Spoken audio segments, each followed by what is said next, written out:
Our back patio, this is where we spend a lot of time. I have to say that the outdoor space, when you live in 300 square feet, like literally on top of each other, outdoor space makes a big difference. We spend a lot of time out here. The bird loves it out here. He's out here every day because almost every day is exactly what you see, exactly like this. Yeah, most days the low is like 45 to 50 and the high is 70 to 75. Sometimes it gets to the upper 70s.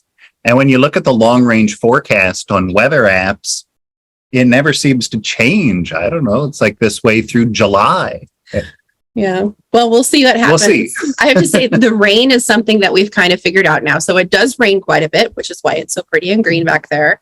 But it rains a couple of days every couple of weeks. And it'll be torrential rain, and then it will stop. And then it will torrentially rain, and then it will stop. So it's not consistent. So we're trying something new this time.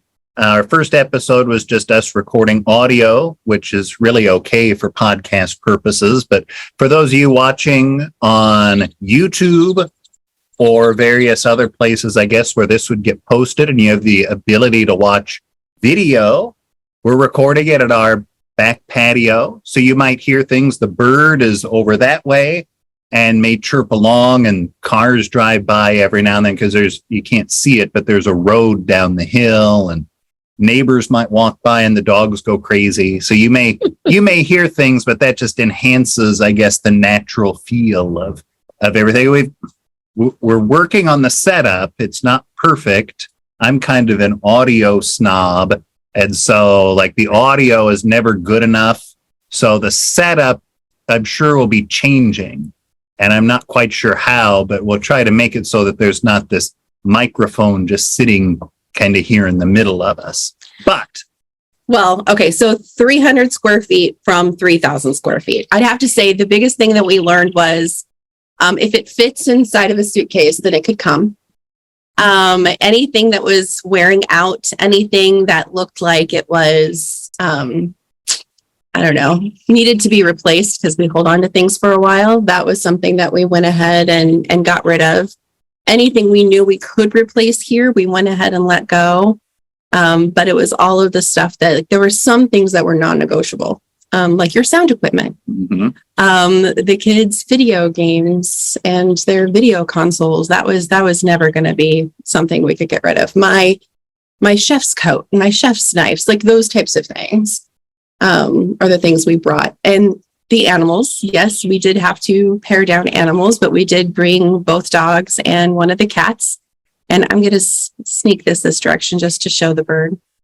There's our bird. Yeah, he's back there. He's very cute. But yeah. On our blog, that was our first blog post, and the first video may not have been our first blog post, I guess, but it was our first video, was the adventure of getting the bird, which was As the Dinesens Turn type of moment where the day started with no intention of doing anything like that. And then suddenly we end up with a bird and spend hours searching around the town to get bird supplies. But I guess that's a different story for another day. If we talk about 3,000 square feet to 300 square feet, I mean, multiple times we got dumpsters over the last few months that we lived in Iowa. We did sell quite a few things, even though we also had people who helped us out at the end. I mean, Dave and Amy came through and took care of a lot of our trash and all of that kind of stuff. Becky, God bless her.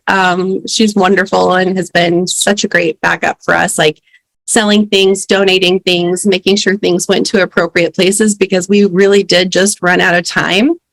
But we've learned a few things in moving to 300 square feet. And to kind of give you the idea, I mean, in our old house, I had plenty of countertop space. Like I didn't want for countertop space. I didn't want for storage. I didn't want for pantry storage.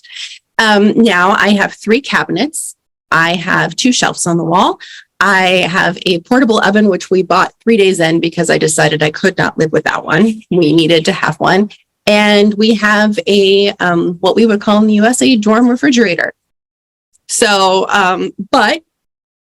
we've gotten a rolling cart from additional dry storage and those types of things. But I think that you have to think about your life differently. Yeah, you just have to think about everything differently.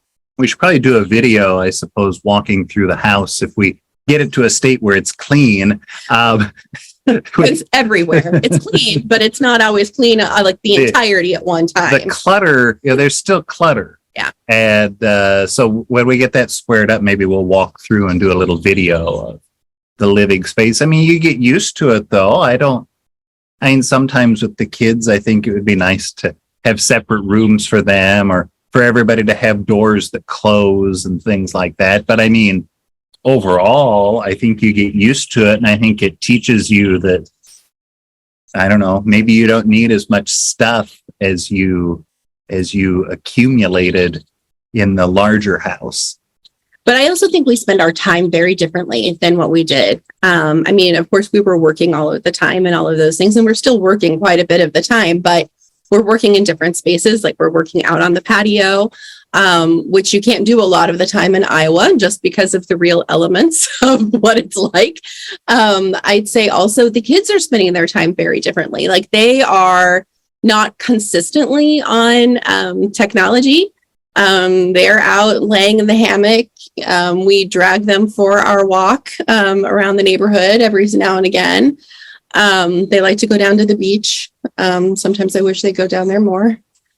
But I'd have to say that we spend our time very differently. And we spend, I don't know, our mornings are spent doing errands and things like that. And then afternoons is usually when I work, which would coincide with what would be morning, I guess, in Iowa. And then, I don't know, the days just seem to kind of go. They're not going as fast as they were in the beginning, I think, just because maybe we've gotten used to it. But it's a different pace of life, I guess. Well, I would also say we don't have something that has to be accomplished every single day that we have to do in order to, live in the country. And so I think that makes a big difference as well. But I spend a lot of time going back and forth between our house and the school. So the car was really important. I think that was one of the things that we probably should have moved more quickly on instead of having long-term rentals and those things. But I'd have to say at the same time, that was the one thing that, we really needed. We luckily were able to get a place that was fully furnished. It had sheets and towels and everything, so we didn't have to get all of those things. We did buy more towels because the ones that came with this place are white, and I have dirty children. And someone's walking by, so if you hear dogs barking, that's why. But I'd have to say that, so we got some more towels. I miss kitchen appliances. And I can only really use, I have a 4-burner stove, but because there's no countertop space, you can really only use 2 of them. Because it's the 4-burner stove, there is our coffee pot, which we did a big splurge for our coffee, right? Yep, we had to go buy a coffee pot. Actually, it's a coffee maker, I guess. It's more than a coffee maker. It is a dream. It is you can get 1 espresso shot. You can get a double shot. You can get a long coffee. You can get the equivalent of a really watered down Americano that nobody would want to drink. It froths milk. It grinds its own beans. It's a miracle. And that was something that we finally bought, and realizing that we drink a lot of coffee here. I drink a lot more coffee here than I would drink probably in the States, but there's also not a Starbucks for me to drive through and be like, oh, I'm going to get another one of these today, which is kind of sad. If I could transfer stars to people, I probably should. But I'd have to say that that was a big expense next to the car. That's probably the most we've spent on anything, but it's already almost paid for itself. That's true. When you have 5 or 6 coffees a day, it goes pretty quickly. That's true. So when we moved out of 3,000 square feet, and we had two suitcases and 2 carry-on items, and that was it. Well, and to be honest, when we talk about suitcases, we're talking about 120-liter duffel bags. So we're not talking small suitcases. We're talking giant 120-liter, the biggest rolling duffel bags you could find that you could then collapse. That was the idea. I found this online. I was like, oh, well, that's a brilliant tip. I've seen people move in the soft-sided IKEA luggage too that you can buy. That we saw somebody at the airport. That was pretty ingenious. And then any suitcases we did take our smaller suitcases that we couldn't take on the plane with us because we had animals. Also is counted as checked luggage or carry-ons. We did pack them inside of things. So we did that. That also served for some of the more breakable items and the things that you were worried about getting here, like the microphones and all of that, or the video consoles, giving them a little more padding. We brought quilts that my mom had made for all of us. Those are definite. And my aunts, like those are things that we brought with us. We brought things that really mattered the most. I think that the biggest eye-opening thing is just what do you really need and how much stuff you accumulate through the years. And obviously you don't have to move out of the country to downsize. I mean, people downsize all the time, but just the act of downsizing, whether it's something that you're doing on purpose. Well, everybody does it on purpose, I guess, but like you're moving like we did, or your kids have grown up and you're empty nesters and you don't need as much space. So you start getting rid of stuff or whatever the reason is.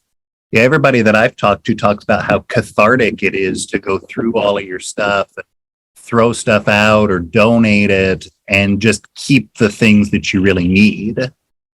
And I would say that we're also very conscientious about now what comes into our small space, if anything comes in.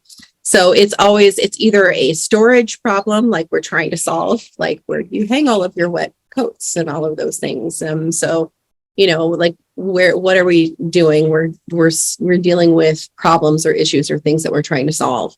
Or it's things that we're like, I love this. I love this. This needs to be part of our house. Like this needs to be part of our lives. And as we have to acknowledge that this rental is a wonderful place for us to land. We are trying to buy a place that is bigger. It's not as big as what we had, but we do have doors. If the children share a room or not, we still haven't decided yet because we still need an office and all of those things. And so, but I think that we're still very conscientious about, we only want things that we really want, in that space. Yeah. So I think it might be more impactful when we get the video up of what the inside of the house really looks like and, what is 300 square feet. And it's essentially a loft, I guess. It is. So it sounds like we've got a lower level, which is basically, a decent sized room, which is the living room, dining room, kitchen, all in one. And when I say decent sized room, I'd say an average small bedroom in the US, right? The bathroom, oh, thank God for the bathroom. The shower in and of itself was just like, yes, I will live there. It's a giant shower. Yeah. But then upstairs we have loft spaces and we're lofted up against, if you've lived in a story and a half, you've got like the pitched roofs and all of those things. And so it's really, we don't really have storage. So we've got one whole wall that's full of, I always feel like it's on my side of the bed. So I always feel like I'm drowning in things, but it's just empty suitcases. Because that's where we have it. Yep. So we have a bed up there. And then on the other side of the loft, there's a bed right above the bathroom, and that's where the boys sleep.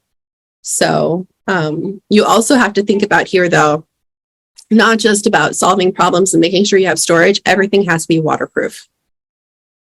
That's true. It has to be waterproof because you're in a stone home, right? So water's going to seep. It's just going to. There is going to be damp. There's not central heat and air, any of those things. You have to open windows. Like we've got screens on our doors right now to try and keep bugs out as much as possible. But even they cleared the lot next to us and I'm finding all kinds of bugs in the house now because they've fled into our house to get away from, the environment now. That's their living arrangements. So, yeah. Well, I think that the point of this episode, I guess, is just downsize, just do it. I would say whatever your reason is, whether it's as extreme as what our reason was, or it's just you want to start going through your stuff. I think that downsizing is an excellent thing for people to do. Well, and we can keep up with it now. That's the other piece of it. It's easy to keep up with because there's less of it, there's less space, and we spend our time doing other things. So, all right. Well, we'll get a video up of what the inside of our house looks like, and catch us again next time on another episode of the As the Dinesens Turn podcast.